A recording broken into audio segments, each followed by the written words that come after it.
อยู่ในนี่นะมี4หลังคาเรือนพี่น้องเนาะและกาคนน่ะสิเงียบๆแน่เพราะว่ายังพี่น้องฤดูนี้น่ะเป็นฤดูที่เขาเจ้าเกี่ยมปลูกข้าวสักไห้เนาะพี่น้องเนาะนี่แหละวิถีชีวิตของชนเผ่าบรูเนาะบรรยากาศเนาะซ้ำกับสนามเดินบ้านพี่น้อง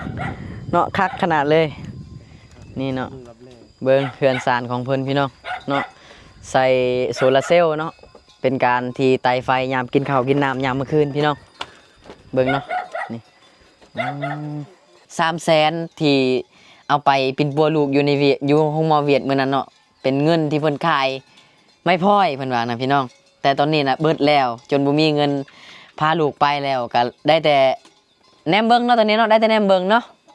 เบิ่ไปเบิ่นbị nhiên sangแต่มันเตะตันเราnhiên sangมันเตะตะจอนึงนาตะน้ำก็มอบาดก็มอเนี่ยนะม2 ปี 3 ปีแล้วบ่ได้ไปแสดงว่าเราเป็นเฮิงแล้วบ่แม่นได้ซะเฮาก็เป็น2 แม่ เดือนซะ จังสิก็มออยู่ตอนป่าแม่นจักปีแล้วเราเป็นเนี่ยอ๋อโดนเลยเนาะตะดูเด้อแต่เอาไม่ไปก็ใส่ก็แต่งก็กล้วยบ่อ๋อคือเราว่าเดี๋ยวแปลใหม่แล้วว่า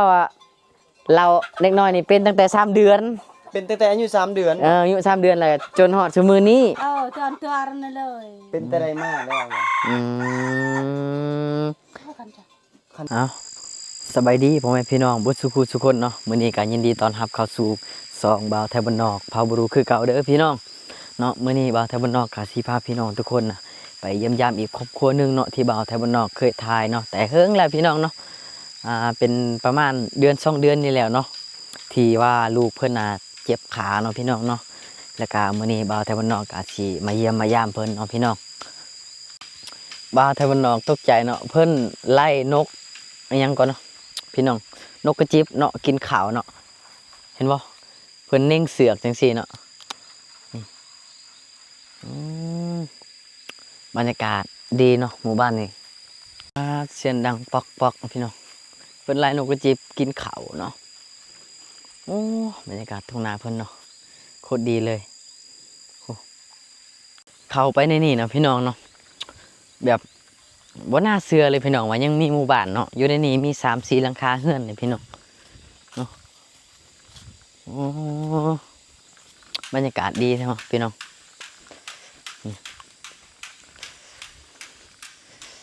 เป็นหมู่บ้านที่อยู่แบบเงียบๆเนาะแล้วก็อยู่ห่างไกลจากตัวเมืองพี่น้องเนาะนี่มาเบิ่งพี่น้องเนาะบรรยากาศเนาะนี่ทุ่งนาเพิ่นพี่น้องเห็นบ่พี่น้องแม่ตูเพิ่นน่ะเคาะใหม่เนาะไล่นกกินเขาพี่น้องโอ้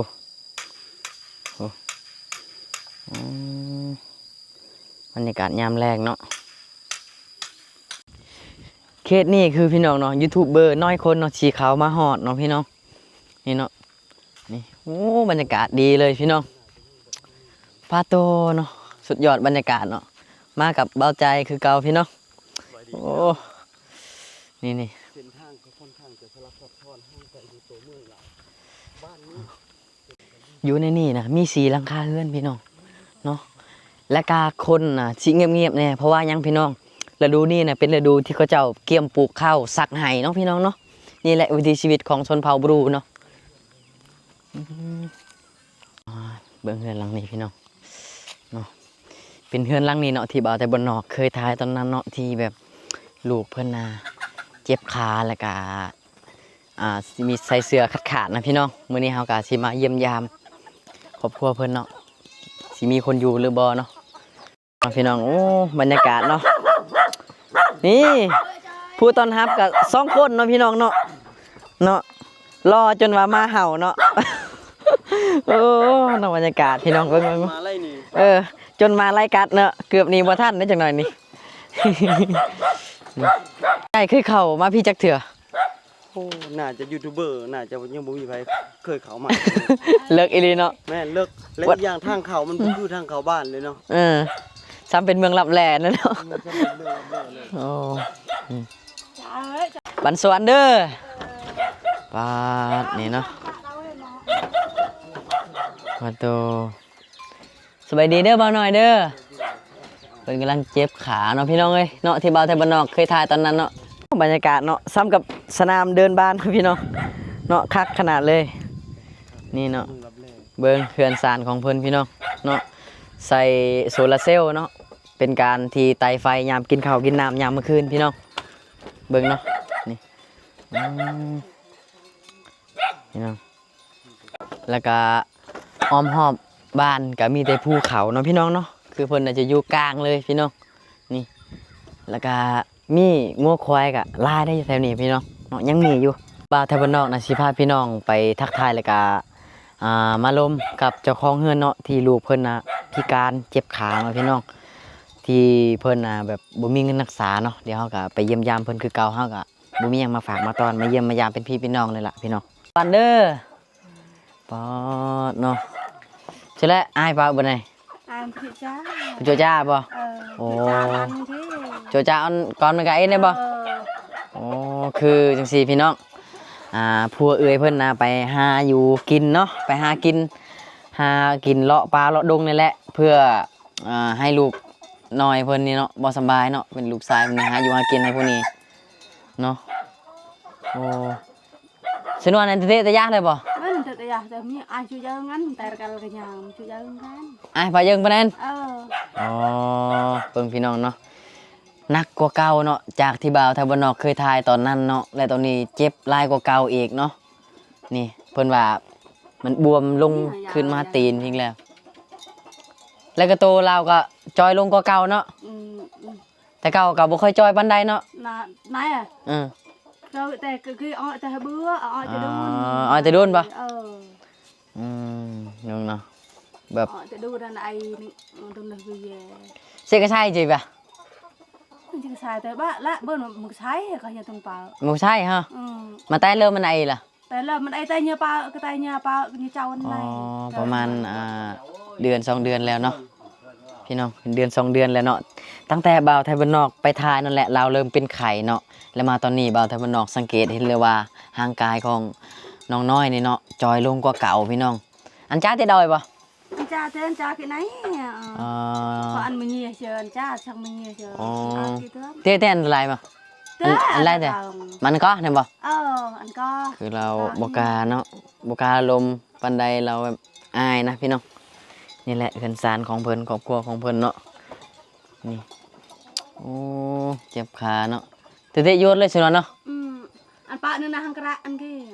อ่า chân chân chân chân กูจะโจงซัง thì trông như thế chạy bao kỵ này tạ kỵ này kỵ này chỉ dùng dùng dùng คือตอนนี้นะ ngại ลูกบ่ได้เนาะตอนนั้นน่ะยังลูกแล้วก็พ่อได้คานได้ตอนนี้นะเพิ่นคานบ่ได้เลยเพิ่นจะจักสิว่าจังไดเนาะเพิ่นคานได้แต่น้อยเดียวนะพี่น้องเนาะคานได้บ่หลายแล้วเนาะไปห้องหมออยู่บ่ bên bao บนป้าบ่บ่ได้ไป เป็นได้คือบ่ไปแล้วบ่มีเงินเนาะอ๋อสาเหตุที่บ่ได้ไปคือเอื้อยน่ะบ่มีเงินแล้วเนาะอืมตั้งแต่เราเป็นไข้เคยเอาไปห้องหมอบ่เคยเด้งบ่ไปยวนแบบเปลี่ยวไหมเคยไปห้องหมอบ่ bao thế chỉ dùng cháu bữa tắm เจอเนี่ยตะกี้เอาประต้นป้านึง pra từ trên ngoài là bên bao hay nhìn sang คันเบิ่งประไม้เป้าห้องหมอบ่ khăn bên là bao อ๋อคือจังซี่พี่น้องเอ้ยเพิ่นเว้าว่านะตอนเป็นไข้ตอนแรกๆน่ะเอาไปห้องหมออยู่เอาไปห้องหมอเวียดเนาะแล้วก็มาจากเวียดก็ยังบ่ดีเนาะยังบ่ดีแล้วก็เงินที่เพิ่นเอาไปน่ะเป็นเงินที่เพิ่นเก็บไว้แล้วก็ตอนนี้คือเบิดแล้วนะบ่มีเงินจะเก็บเพราะว่าอยู่ในนี่น่ะบ่มีเงินบ่มีหม้องที่หาเงินหาคำเนาะเอ้ยเนาะแบบรับจ้างตะเวียกตะงานเท่านั้นบ่ hôm nay thay บ่มีหมองเฮ็ดเวียกเฮ็ดงานเลยอยู่แถวนี้พี่น้องเนาะคือแบบห่างไกลจากตัวเมืองแล้วก็ห่างไกลจากตลาดเนาะห่างไกลความเจริญเนาะอยู่ในเขตนี้อยู่ในเขตชนบทเนาะมองเฮ็ดรับจ้างเฮ็ดหยังก็บ่มีเนาะพี่น้องและเพิ่นว่าเงินที่สิเป็นปัวลูกคือบ่มีจักเก็บแล้วมันเบิดไปตอนนั้นแล้ว 300,000 ที่เอาไปเป็นปัวลูกอยู่ในเวียดอยู่โรงหมอเวียดมื้อนั้นเนาะเป็นเงินที่เพิ่นขายไม่พอยเพิ่นว่านะพี่น้องแต่ตอนนี้น่ะเบิดแล้วจนบ่มีเงินพาลูกไปแล้วก็ได้แต่แนมเบิ่งเนาะตอนนี้เนาะได้แต่แนมเบิ่งเนาะเบิ่งไปเบิ่งbị nhiên sangแต่มันเตะตันเรา nhìn sang mình tệ tạ cho nó tạ nọ เพิ่นว่าได้แต่เบิ่งซื่อๆแหละตอนนี้น่ะเฮ็ดหยังบ่ได้แล้วเนาะเพราะว่าบ่มีเงินเอาไป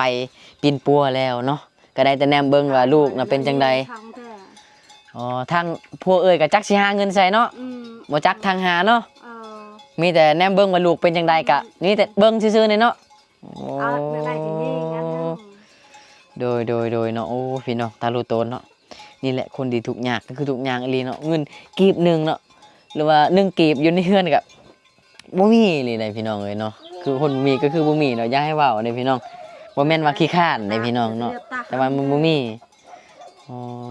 เอ้ยซักให้แล้วบ่ น่ะ จัดจะดอยบ่ จัดน้ มอมเจอเนาะ ำยอเป็นจูนึกเปี้ยงล่ะ เออ ปามหัวจิจูในไอ อ๋อที่เอ่ยเพิ่นเว้าว่า ไปปลูกข้าวแล้วก็ต้องเฝ้ามาเนาะเพราะว่าบ่มีคนเบิ่งลูกน้อยเพิ่นนี่แหละเนาะนี่ลูกชายน้อยเพิ่นนี่แหละที่บ่สบายนี่แหละไปแล้วก็ต้องเฝ้ามาไว้ใช้ลำจักก่อนแม่นบ่ ช่าง สาวกันนะอ้ายบ่ อ้าย อ๋อลูกเพิ่นน่ะมีห้าคนพี่น้องผู้นี้คืออ้ายกกเลยได้พี่น้องเนาะชิเมียงชนะชิเมียง เมียงเลยป้น ชิเมียงโป้น มานำเราใช้ มานำคันมึงใช่ อืม มีผู้ชาย4คนแล้วก็ผู้หญิงคนหนึงเนาะอันนี้คืออ้ายกกที่ป่วยจักเป็น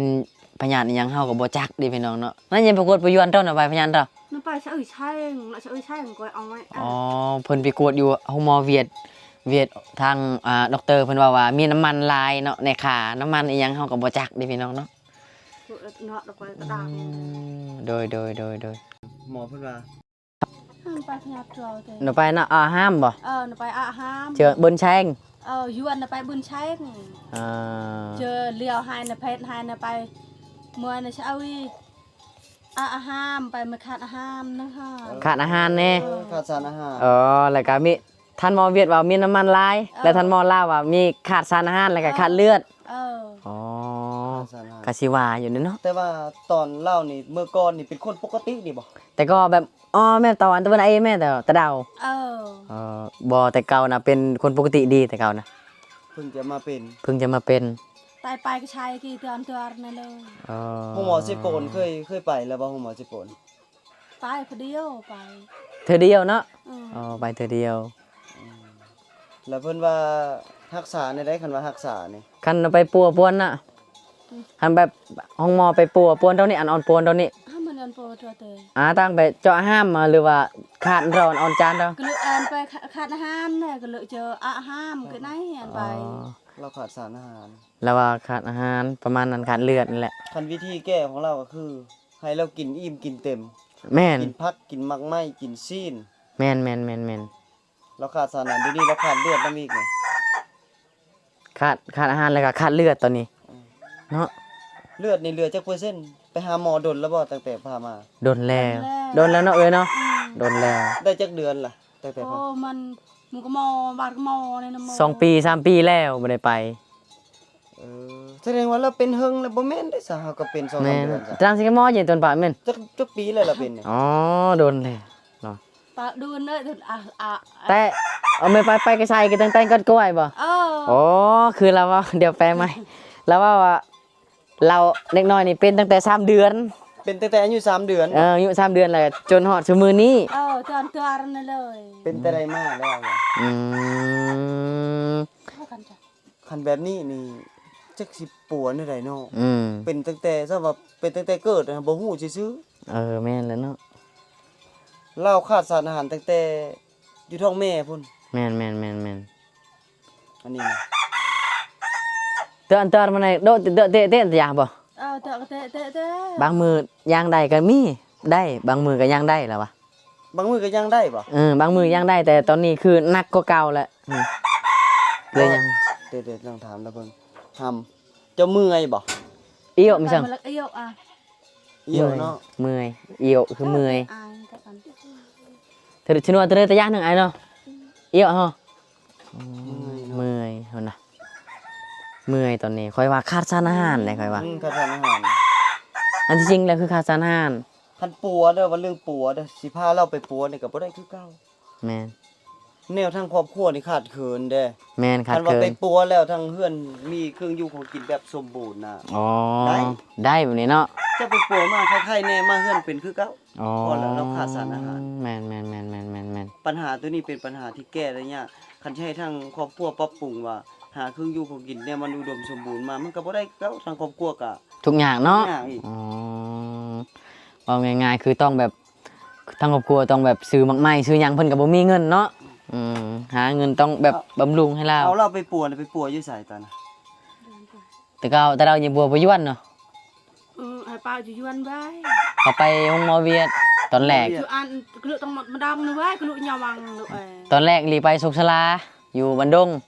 แล้วก็ อันไปนี่เจอแพทย์ตาอันเจอไปไม่ป้าจิ้มจะยวนเจอป้าจิ้ม อ๋อ จะยวน แล้วก็แพทย์เฮ็ดเจียให้แล้วก็ไปเวียดเบิ่ง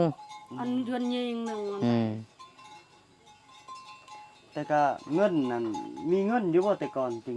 เอาไปหาหมอน่ะ แต่ก็อย่าเบิ่มประบางอย่าเปล่าเอ้ย ประเชื่อตัวตังเลย เพิ่นว่าได้อยู่เงินหาหน่อไม้เนาะตอกนี่แล้ว พวงบนเต้ใช้มาบนมันย้อยก่อนไอ้ชิกุเรียกตา อ๋อ แต่ว่าเดี๋ยวนี้เบิดเงินแล้วเอาไปปัวลูกจนหมดแล้วบ่มีเงินอยู่ บ่มีเงินแล้วตอนนี้แบบนั้นเด้ความห ก็ มาย บาปแล้วเนาะ แม่น เพราะไงแล้วก็พาลูกไปปัวฮอดเวียดนามไปเต็มที่แล้วล่ะ คือไปเต็มที่ กำลังของเรา แม่นตามที่กำลังเอียงของเพิ่นนี่แหละเครือแห้งของเพิ่นนี่แหละ แม่นแต่ว่ามันก็บ่ได้ดีขึ้นเนาะ บ่ได้ดีขึ้น บ่ เอา ดี ไป ขึ้น ปลาเตอยวนละมาตะบ้าน ย้อนว่าบ่ได้บำรุงเด้ ยังบ่ได้บำรุงเพราะว่าไปห้องหมอแล้ว มันต้องบำรุงอีกเนาะ แม่น อืมไปห้องหมอตอนไปน่ะ ๆใครแน่ ใครแน่พอดกลับมาฮอดเฮือนน่ะบ่มีบำรุงคือเก่า แม่นตอนมาแต่หาหมอน่ะใครแน่นบ่ บางจูตะกี้ใกล้ๆนึงว่ะ เบิ้ลนั่นกลายทุกเนื้อไหน แบบนี้เลยแหละว่ะ กลับมาก็แบบนี้เลยบ่ตอนนี้น่ะตีนเราบวมได้นี่นะขอบ วมแล้วเนาะ บวมได้นี่เนาะ ไหนมันยิง เจ็บบ่เท่าเจ็บบ่ เบิ้ลไอ้ตัว เออ แล้วหันตาตาน่ะ นางไอ้เด้อสิเนาะตัวเนี้ยอีบ่ เรารีบ อืมถ้า แข รู้ น ตัว เรา นะ ซ้ำมันดำจอง แม่น ซื้อแนวใด ๆดอดมือ ผ้า ฮะ เสื้อผ้า อาผ้า เออ เทกหมอ ผ้าน้ำจิตกระหมอน้ำใด 10ปลายปีแล้วเพิ่นว่า 10ปลายปีเออ แต่เราป่วยตลอดเนาะก็เลยแบบกระโตแบบมันเติบโตการเติบโตช้า การเติบโตซะขอแก้ข่าวนิดนึง อืม แต่ว่า นั่นๆ สิ่งที่พ่อแม่ฮู้ก็คือตอนเราอายุ3เดือนฮู้สึกว่าเราเป็นนะที่จริงเป็นมาแล้ว เราเป็นอันนั้นชันหันแต่เกิดเนาะ แม่น แล้วก็ตอน3เดือนน่ะแบบดีแน่แล้วก็เป็นไข้แล้วก็เราอยู่จังซี่นะแบบถ้ามันดีก็เราก็ย่างไปย่างมาอย่าง แม่ เงี้ย นตอนถือผ้าและแม่บ่ได้บำรุงเท่าที่ควร ตัว ก็คื บำ อ รุง ฮู้ ตัว แล้ ตาว อันมะหรือ โอ้เราว่าบ่มีบำรุงทางแม่ว่ะเฮ็ดเวียกหนักตลอดตอนถือผ้า เนาะตอนถือผ้า ตาหนึ่งชะไดจอนนึกก็ เฮ็ดแต่ให้ขึ้นภูตลอดแล้วว่ะตอนท้องตอนหยัง เจ้ามีลูกจักคน 5 คน หาคนเนาะมียิ่งจักคนมียิ่ง อืม ผู้เดียวบ่ การให้ผู้ชายเบิดเลย ผัวเจ้าไปใส่แล้วเดี๋ยวนี้ ก็ยากมันพอจะแหละไป พอช่วยจ้า หากิน ไปหากินไปหาเบาช่วยรื้อ โอ้เวลาฝนตกน่ะเปียกเนาะ เออ แล้วว่าเปียกได้เวลาฝนตกพี่น้องเปียกเบิดเลย มันห่วงบ่สังกะสีนี่ หน้าคันเมียจัดน่ะโยนน่ะอย่าเอามันเบะเลยบ่ มันไปตัวสกู โอ้แล้วว่าถ้าเวลาฝนตกน่ะนอนบ่ได้มีแต่นั่งเอาแล้วว่ะมีแต่นั่งเอาว่าจัง สิ ซี่ ใช่เนี่ยอันนี้เนี่ยบ่ แม่ หัวนี่ มันหัวหมดแนวสังกะสีเบิ่งเนาะเห็นบ่พี่น้องโอ้นี่เห็นบ่นี่สังกะสีเนาะ สักสีนะแล้วก็ไอ้ตัวแต่ฉันบ่มาตัวเฮาที่ โอ้หมดเลยเนาะสังกะสีเพิ่น เฮาที่ไปใช้นะบาท10,000 โดยนั่น ถ้าว่าสารอาหารครบ5หมู่แบบ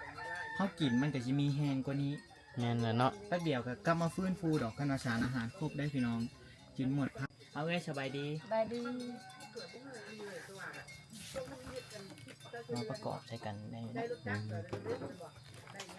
มันสวนเด้อเด้อ